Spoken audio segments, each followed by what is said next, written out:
It just was not a good night in any facet for us. I didn't think we played well at either end of the court. And obviously we played a team that's loaded. And, if you don't come out with some intent and purpose in how you're going to attack and how you're going to beat a team like that, you're in some trouble because their talent's just going to take over. So just not our best stuff. And we've got to bounce back and play a better game on Monday. Coach, it's Leonardo Torres from Peru. I have two questions. The first one, did KD's returns to the Warriors' home have any special significance? And the second, do you think Steph is playing the best basketball of his career? Well, it was great to see Kevin tonight. We're also happy for him that he's healthy and playing at such a high level, and he looks very happy, and so we're excited and happy to see him doing well. It would have been great to have fans here to welcome him back, to thank him for his 3 years here, but obviously with the pandemic, different situation. Steph's been playing great. This wasn't his best game, obviously, tonight, but he's had an incredible season to this point, and he, to me, looks as good as ever. Steve, can you take us through what happened with Draymond at halftime? What'd you see there? You mean with the injury? Yeah. He tweaked his knee. And he was in a lot of pain, but when I went out to see him, he said, "I'll be fine." He said he had done it before. It was I don't know exactly how to describe what happened, but when I got out there, he was just in a lot of pain. But he said, "I'll be fine." And so Rick worked on him at halftime, and he was good to go. Are you feeling your lack of center more as this stretch goes on? I didn't really look at it that way tonight, Anthony. I think over time, for sure, if you don't have size, you're going to feel it. But that didn't feel like the problem tonight. I didn't like our defensive focus. They were getting behind us in transition. We fouled jump shooters in the first half. And then offensively, we didn't make them guard. We were just taking quick shots, and we didn't seem to have a sense of purpose for how to win the game. So I didn't think it had to do with a lack of center, but that over time that is tough to deal with. Hey, Steve, big picture, how have you seen the guys kind of navigate the up and down nature of this season, just given the injuries and the new pieces and all that? The guys have been great. This is a wonderful group to coach. I look forward to seeing them every day and to working with them. And it's been a really fun season despite the up and down nature of it. But this is kind of the reality of, who we are and where we are. The good thing is we feel like we still have a lot of room for growth, and we can turn this into a great season by making the needed improvements and strides. But I think it's well within us, within our reach, and we just got to keep working. But I'm really enjoying coaching the group.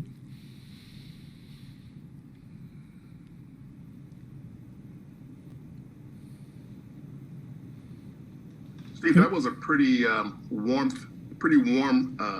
pregame and postgame. A lot of love seemed to be in the room, just with Kevin especially. What did you think of the pregame tribute and just kind of how he was embraced in his return? Well, I didn't see it, Imani, but it's this is something that is such a no-brainer.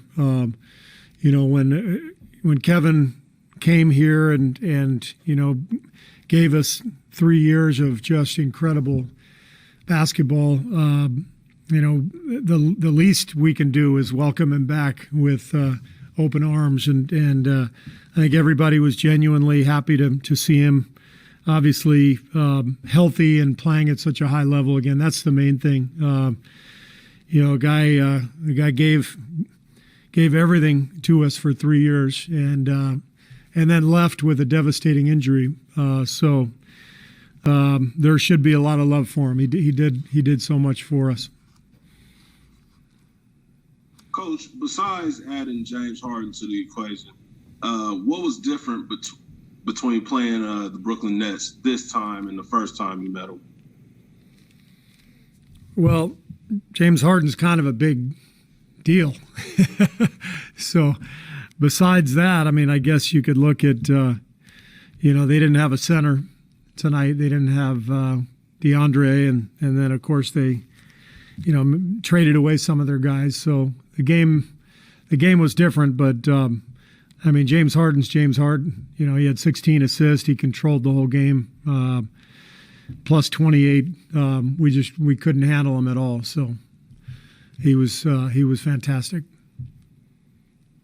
Steve, with them having Kevin play the 5 tonight, did you at some point feel like you were facing a different, tweaked version of your former teams tonight? No, we were different. We were built differently than this team, but the firepower is similar. I mean, it's that team is loaded, and obviously when you have 3 different guys who can take over a game at any point and beat good defense, that's tough to handle. And teams probably felt that way against us over the years, but I don't really see the similarities other than a lot of talent. But it's a team that's built differently. Good. What stands out to you the most over your time coaching Kevin Durant? Just the level of intensity and focus in his daily routine. It was, I think for me, one of the things I really enjoyed was watching, when practice was over, watching Kevin at one court, Clay at another, and Steph at another, all doing their individual workout. And it was mesmerizing to watch the 3 of them. They were all 3 just such hard workers, and it was like watching somebody just at the absolute pinnacle of their game, and their with their confidence, with their work, and everything coming together, because all three guys really were right in their primes, when they were playing together. So the work that Kevin puts in is I think one of the things that really defines him. Coach, this is Dante from Italy. Sorry to bring you back to the game with the Nets, but what do you think is a lesson for your team in this loss? The lesson for the team in tonight's game? Yeah.